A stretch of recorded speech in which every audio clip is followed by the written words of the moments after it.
Bonjour, bienvenue à tous, bienvenue sur ce sommet de la transformation durable édition 2025. On est ravis d'accueillir nos invités pour ce thème sur lequel ils ont planché lors de la plénière, la transformation durable dans un monde en tension. On est ravis d'accueillir Benoît Hamon. Bonjour Benoît. Bonjour. Vous êtes président ESS France, chambre représentative de l'économie sociale et solidaire et directeur général de l'ONG Singa. Bienvenue à vous. À vos côtés, Caroline Néron. Bonjour Caroline. Bonjour. Vous êtes directrice générale du mouvement Impact France. Et enfin, Marc Sabatier. Bonjour Marc. Bonjour. Le CEO de Juliette Sterwan. Bienvenue à vous. Benoît, on démarre avec vous, avec cette économie sociale et solidaire dont on passe et qui est à l'honneur là, sur ce sommet de la transformation durable. Vous dites que c'est une économie performante. Vous avez signé une tribune récemment. C'est une économie, on pourrait dire même résiliente. Expliquez-nous. Bon, alors, c'est pas une provocation, hein, que je regarde Marc qui a l'œil pétillant. En fait, l'économie sociale et solidaire, le savez-vous, par exemple, quand on fait le chiffre d'affaires cumulé des startups en France, selon la Banque de France, c'est 25 milliards d'euros par an, les startups en France. Si vous faites le chiffre d'affaires cumulé des coopératives en France, c'est 360 milliards d'euros. Oui. Bon, je dis ça, je dis rien.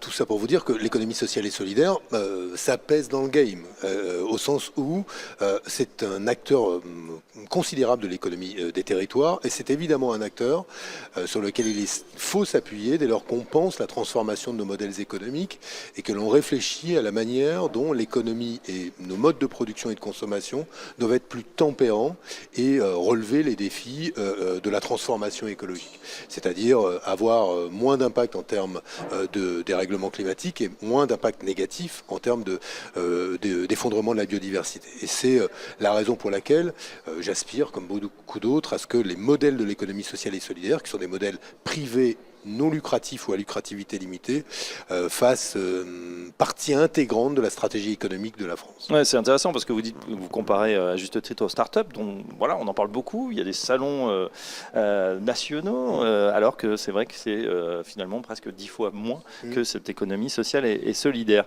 Caroline Néron, le mouvement Impact France, est-ce que vous pouvez nous repréciser exactement ce que vous faites et est-ce que, vous allez nous dire, est-ce qu'il est battu en brèche ou en retrait dans un monde, on va dire, trumpien, où voilà, on a l'impression que la transformation durable, on en parle un petit peu moins en ce moment. Alors, le mouvement Impact France, c'est près de 30 000 entreprises partout en France, tout secteur, tout territoire, toute taille. Donc ça peut être de votre boulanger de quartier jusqu'à la Maïf, en passant par Too Good To Go, que vous connaissez sûrement, pour lutter contre le gaspillage alimentaire.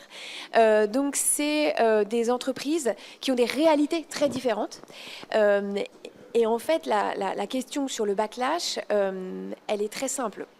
Pour eux, la transition écologique n'est pas du tout une option. Le fait qu'aujourd'hui, il y a un réchauffement de la planète, qu'il y a une limitation des ressources, de fait, ils doivent l'intégrer pour assurer leur pérennité. Par contre, ce qui est sûr, c'est que ça suppose aujourd'hui des investissements, oui. Ça suppose de faire évoluer leur stratégie, ça suppose de réfléchir à une autre manière de faire et de construire leur modèle économique. Et pour ça, ils ont besoin de pouvoir se projeter dans l'avenir et d'être sécurisés sur ces transformations. Et donc, ce qu'ils subissent difficilement aujourd'hui, c'est les stop and go répétés sur les nouvelles filières, les nouvelles réglementations qui vraiment les fragilisent et qui fragilisent aussi les investissements qu'ils peuvent faire pour ça. Donc, il y a un horizon clair, scientifiquement prouvé, qui est celui de la transition écologique nécessaire pour être dans une planète qui survit et pour avoir des business models stables, parce qu'encore une fois, on ne fait pas de business model sur une biodiversité qui s'effondre ou sur les risques climatiques qu'on a aujourd'hui. Mais par contre, il y a un enjeu de pouvoir stabiliser les décisions dans un monde, comme vous le disiez, post-trumpien, donc post-mondialisation, qui est extrêmement explosé. Et finalement, c'est sûrement pour ça qu'on a un petit moment d'attentisme en ce moment, parce que les entreprises ont besoin de sécuriser leur avenir pour pouvoir repartir sur des dynamiques d'avenir. On termine le tour de table avec Marc Sabatier. Alors justement sur ces stop and go, c'est vrai qu'on a l'impression qu'on est sur une ligne de crête. On est allé très loin dans l'inflation normative, voilà, avec beaucoup de mairies ou de politiques écologiques. On est en train peut-être de revenir un petit peu en arrière. Comment vous voyez ça, Marc Sabatier ? Alors ça dépend de quel point de vue on se place, de quelle perspective on regarde les choses. Si on regarde les choses du point de vue des entreprises, Caroline le disait à l'instant, quand on s'attaque à des sujets de transformation durable, et c'est bien ce qu'on fait, en particulier les grandes et les moyennes entreprises, je reviendrai peut-être sur les plus petites après, elles travaillent sur le sujet et elles travaillent déjà sur le sujet, elles travaillaient déjà sur le sujet avant le backlash. Et quand on travaille dans une entreprise, on a des projets, ces projets ils sont financés, ces projets ils doivent délivrer au cours du temps, ce sont des projets de long terme qui ont un impact sur le modèle opérationnel et le modèle d'affaires à long terme. Donc en fait les entreprises, elles ne connaissent pas le stop and go, ou celles qui s'autorisent le stop and go ont peu d'avenir. Elles suivent le cap, elles continuent. Elles sont obligées de suivre le cap. Donc en fait la difficulté, et Caroline l'a souligné à l'instant, c'est de vivre en même temps dans un environnement où les réglementations avancent, s'arrêtent, reprennent, repartent sur des chemins différents.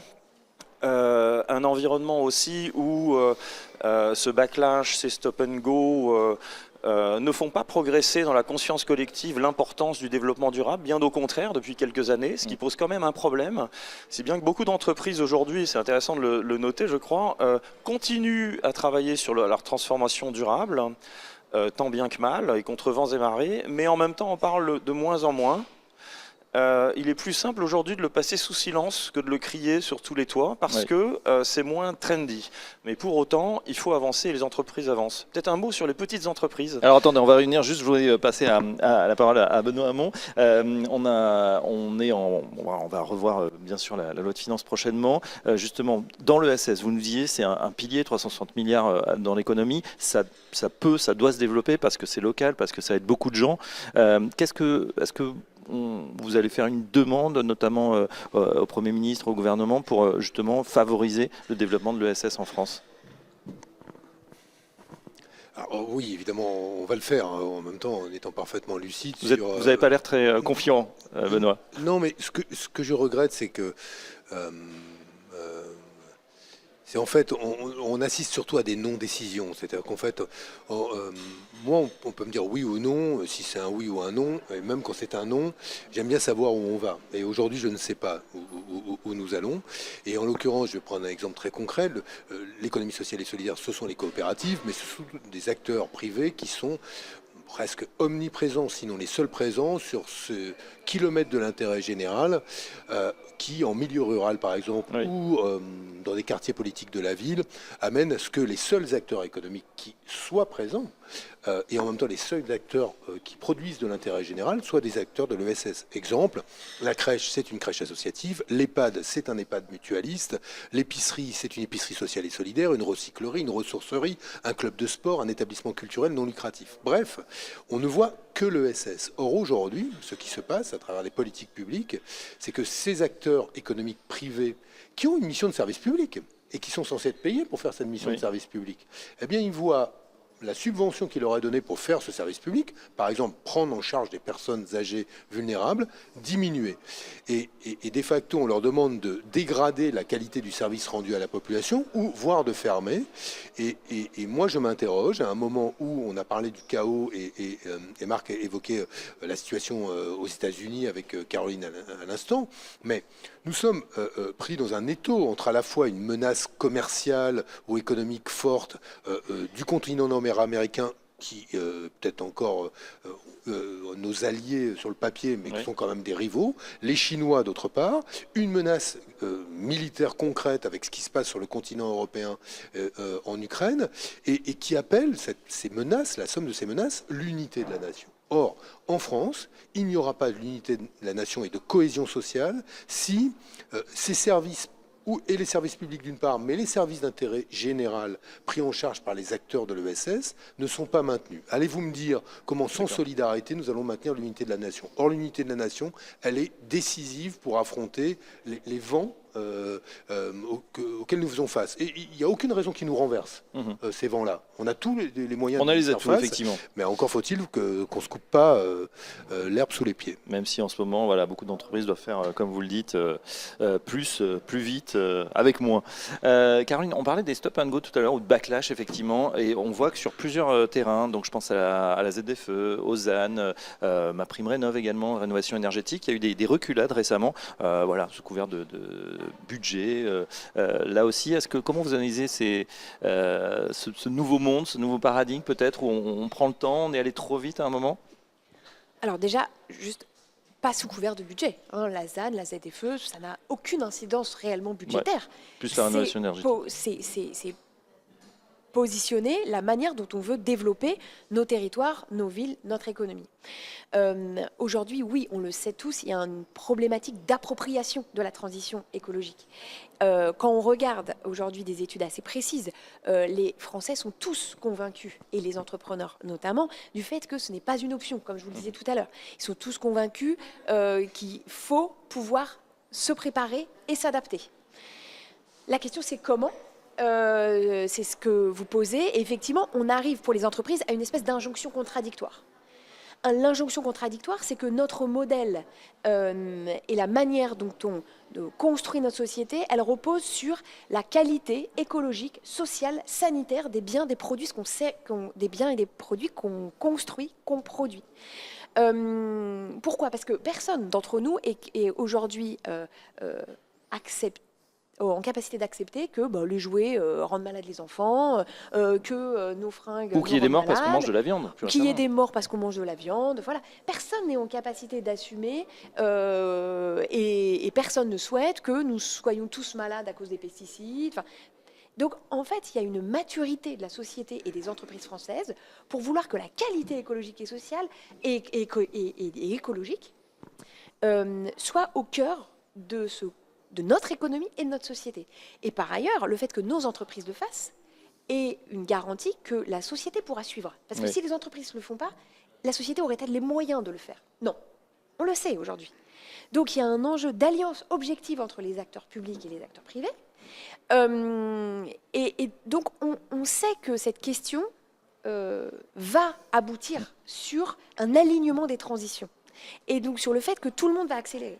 En ce moment, il y a un moment de recul. On a l'impression qu'on est back. en transition dans la transition. Oui, finalement. mais c'est en même temps normal. Ces chocs sont des chocs massifs. Oui. Ça fait 50 ans qu'on vit avec une énergie qui vaut rien et qu'on assoit notre confort autour de ça. Donc pensez différemment, pensez une nouvelle manière de produire, mais aussi de consommer et donc de construire notre vie ensemble.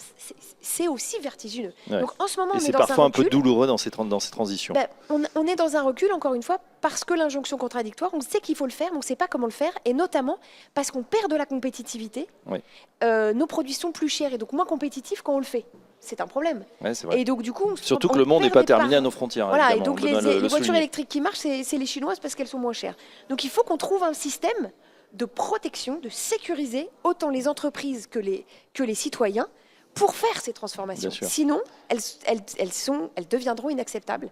Et on court à nos pertes parce qu'il faut les faire. Ouais, et ça sera compliqué de faire société. Marc Sabatier, on termine avec vous rapidement. Vous vouliez nous parler des petites entreprises. Oui, simplement, je me mets dans cette perspective de l'entreprise. Les grandes entreprises et les ETI de taille importante ont, je le disais tout à l'heure, déjà beaucoup travaillé sur la transformation durable. Alors elles sont évidemment loin d'être au bout, mais on va dire que les sujets sont engagés, la conscience est là. Donc elles font, elles le disent ou elles le font pas, ou elles le disent pas, mais elles le font. Je voulais insister sur les petites entreprises parce qu'en général, je leur jette pas la pierre, elles font beaucoup moins pour des raisons tout à fait évidentes, de moyens, de temps, d'information. Oui. Et voilà, le message que je voulais faire passer, c'était que c'est le rôle des grandes entreprises et des ETI qui sont bien engagées, qui ont plus de moyens, cette conscience-là, d'aider les petites et pas simplement de les mettre sous contrainte parce que C'est pas avec 5% du tissu économique français qu'on fera les transitions sur les entreprises.